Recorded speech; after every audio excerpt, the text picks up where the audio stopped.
Sayyid, labbaika ya Habib, labbaika ya Sayyid. Darah suci syahadah melawan kezaliman.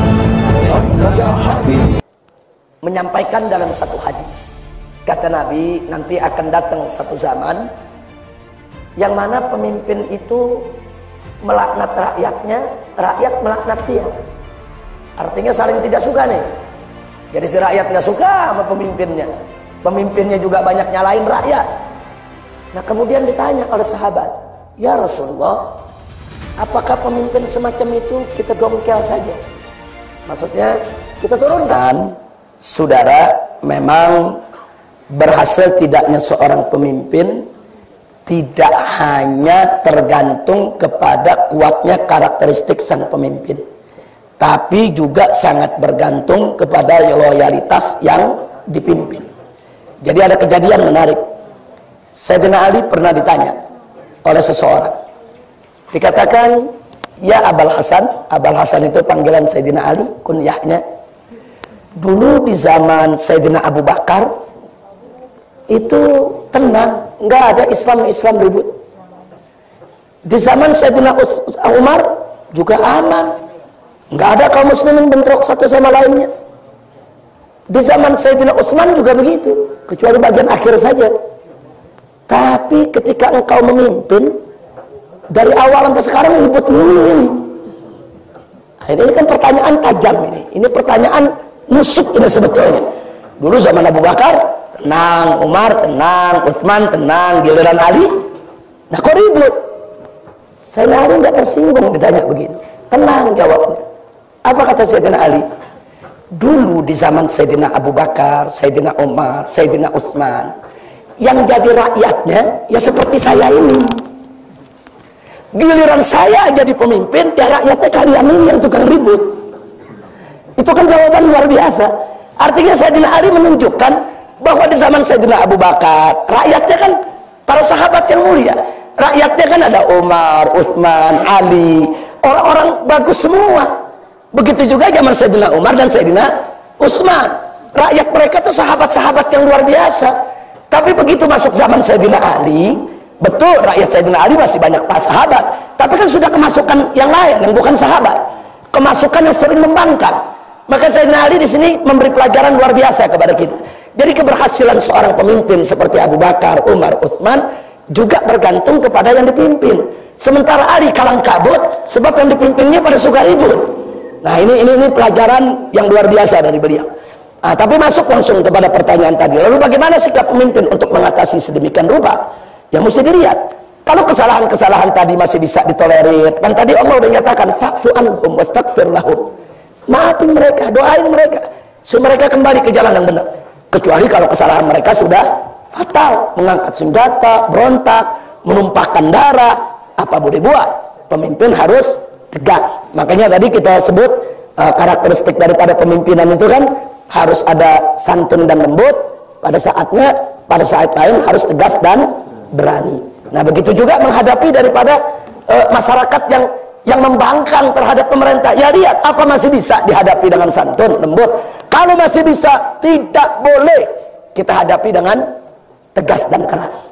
Tapi kalau sudah tidak bisa, katakan seperti separatis, dia akan berontak, angkat senjata, atau seperti teroris umpamanya, masang bom di mana-mana, mengganggu ketenangan, ya harus tegas pemerintah.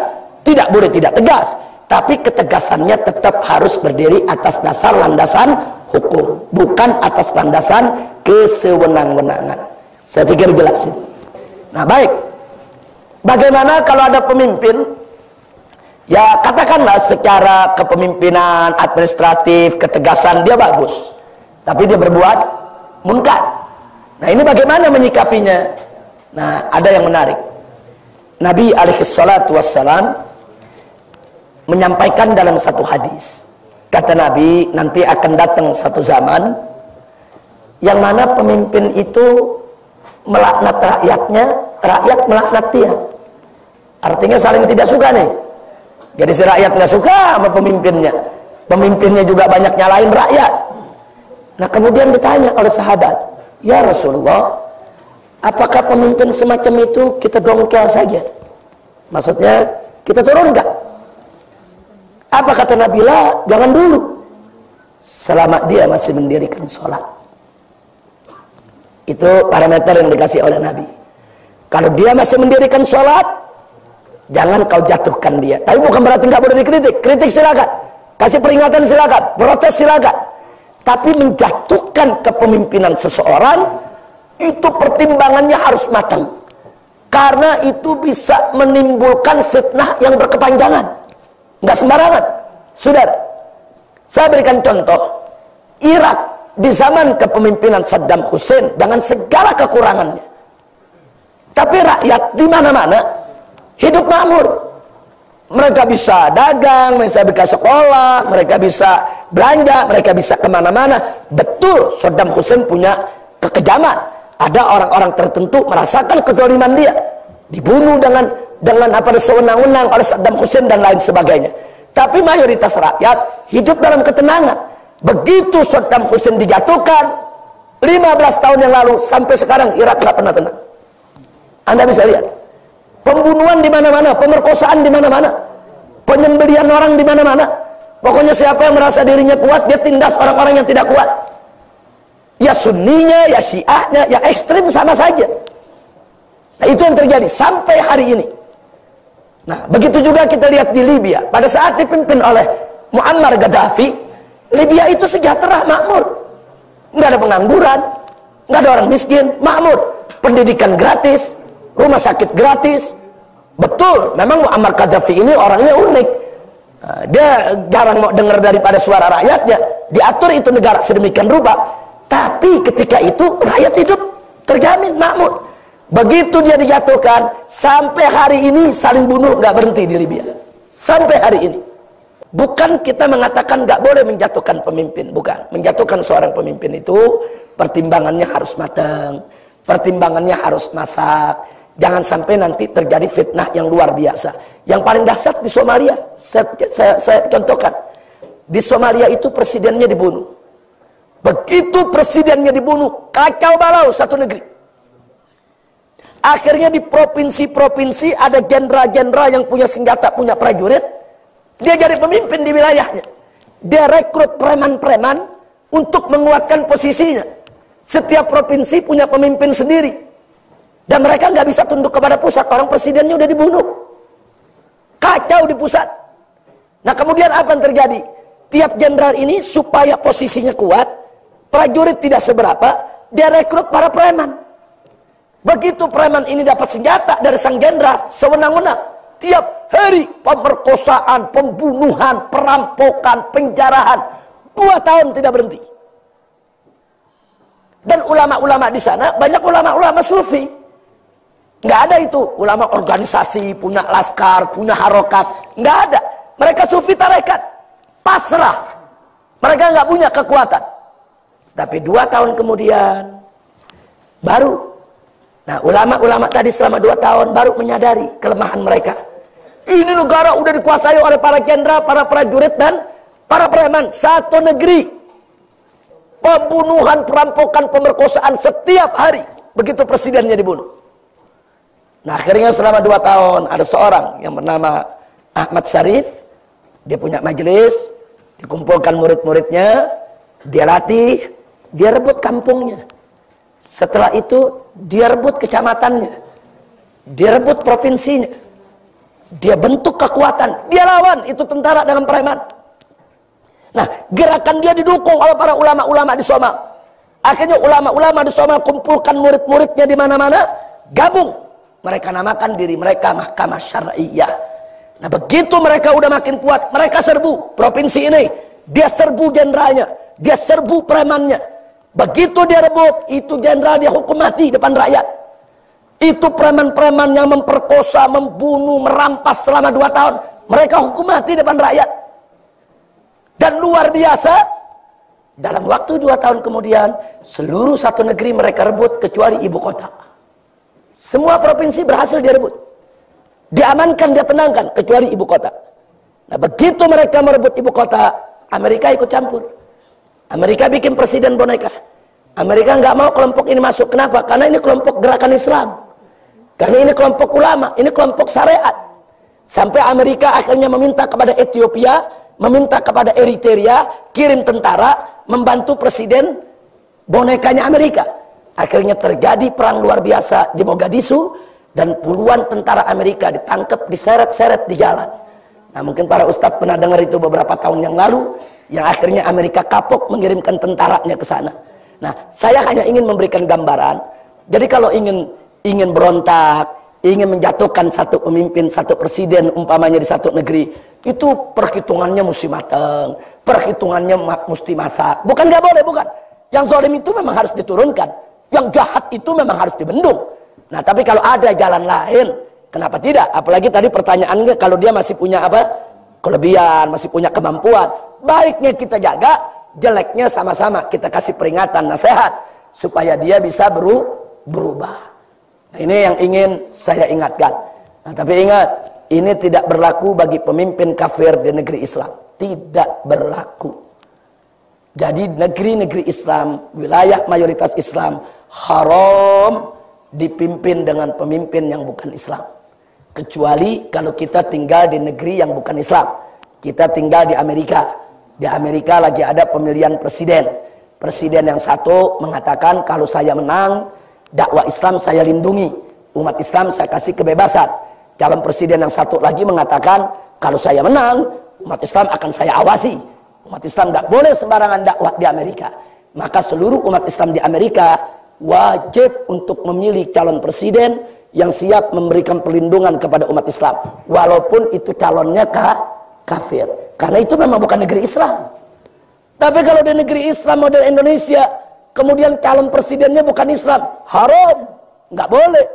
Calon presiden Indonesia wajib Islam. Nah, kalau ada yang mengatakan, Habib, tapi kan dalam undang-undang dasar nggak disebut soal agama. Dalam undang-undang dasar konstitusi kita kan agama apa saja boleh jadi presiden. Jawaban kita, wajib itu diamandemen, harus dirubah. Nggak boleh ada konstitusi mengizinkan orang di luar Islam untuk menjadi pemimpin di negeri yang mayoritas Islam. Haram. Itu undang-undang harus dirubah. Undang-undang dasar tersebut wajib untuk diamandemen. Nah, makanya sekilas sejarah supaya para siswa tahu. Dulu pada tanggal 22 Juni tahun 1945, ketika Piagam Jakarta itu digulirkan, di sana disebutkan bahwa Presiden Indonesia harus pribumi yang beragama Islam. Ditulis. Dan pada saat kita merdeka tanggal 17 Agustus tahun 1945, kalimat itu masih ada dalam dasar negara Republik Indonesia. Tapi pada tanggal 18 Agustus 1945, atas tekanan Jepang, dipaksa, akhirnya pasal tadi dirubah. Presiden Indonesia harus pribumi. Agama Islamnya dihapus. Tapi masih bagus. Masih ada kata-kata pribumi. Nah, terus kemarin waktu kita reformasi tahun 98, di amandemen Undang-Undang Dasar. Sampai 4 kali amandemen, dirubah lagi. Sekarang bunyinya, Presiden Indonesia harus WNI, bukan pribumi. Nah, sekarang pertanyaannya, itu bisa diubah-ubah Undang-Undang Dasar.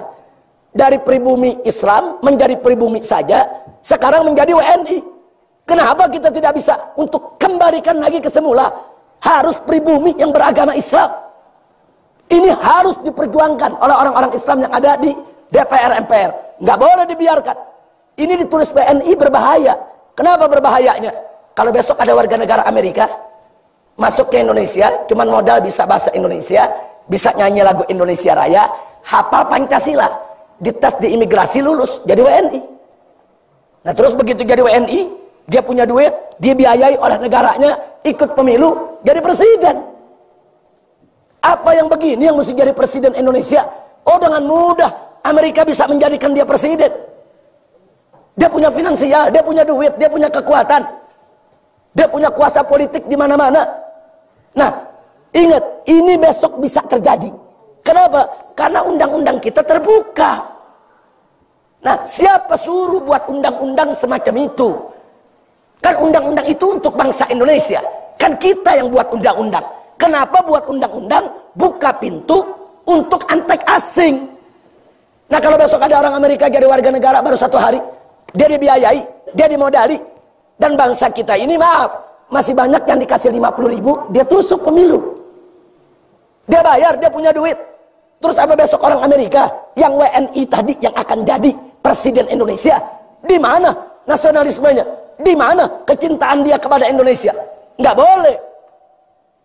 Nah, maka itu sampai hari ini saya dan kawan-kawan mundar-mandir ke DPR MPR, kami sudah meminta sejak 4 tahun yang lalu agar Undang-Undang Dasar 1945 yang sudah diamandemen wajib diamandemen lagi.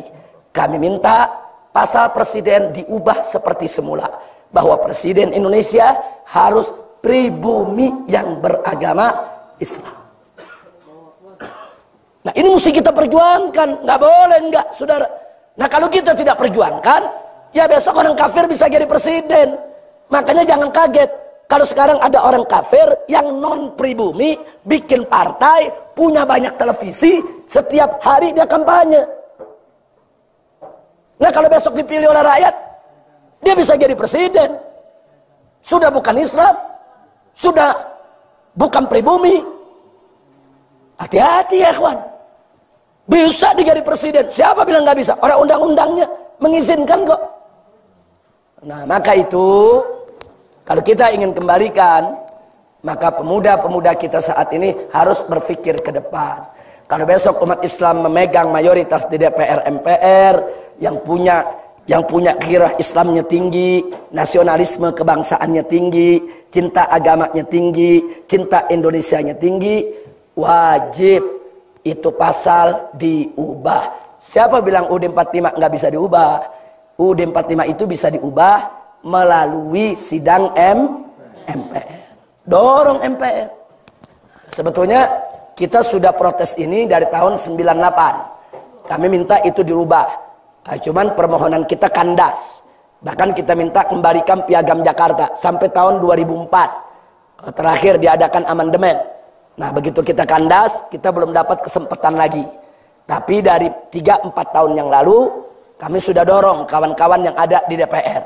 Supaya nanti ada sidang umum MPR, wajib itu pasal dikembalikan seperti sedia kala. Kita mesti cinta agama kita, dan kita mesti cinta negeri kita. Maka itu saya dorong, yang harus jadi presiden Indonesia, pribumi asli Indonesia, dan beragama Islam. Jangan kasih orang, saudara. Jangan kasih orang mimpin negeri. Harus pribumi asli Indonesia, beragama Islam. Jangan pernah izinkan orang lain untuk memegang negeri ini. Berbahaya. Nah, saya rasa jelas. Jadi artinya pertanyaan tadi tidak berlaku untuk orang-orang yang kafir. Nah, tapi kalau orang Islam, ya dia banyak baiknya. Ada sedikit kesalahan. Kalau bisa dimaklumi, dimaklumi. Kalau kita bisa sabar, kita sabar. Kalau bisa kita protes, ya tetap kita wajib protes. Tapi kalau untuk diturunkan, jangan. Kecuali kalau sangat darurat. Kecuali kalau sangat terpaksa. Jangan ya Wan, kalau nggak terpaksa jangan menurunkan pemimpin. Itulah